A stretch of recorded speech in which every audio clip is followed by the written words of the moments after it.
Итак, сегодня я оказалась в Центре народного единства на мастер-классе по башкирскому рукоделию. Здесь собрались люди из районов Челябинской области, из города Челябинска.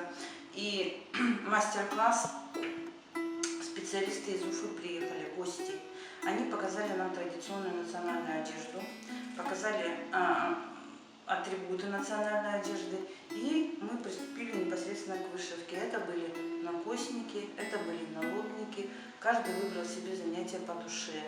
И действительно, на этом мастер-классе была очень теплая, дружественная обстановка, все организовано очень хорошо, люди очень доброжелательные, мне очень понравилось, у меня очень хорошее настроение, я очень довольна. И вот я сделала вот такой вот нагрудник, но не до конца, конечно. И я сейчас этот опыт применю. Я теперь поняла, как можно сделать своими руками вот такую вот красоту и приобщиться к национальной культуре.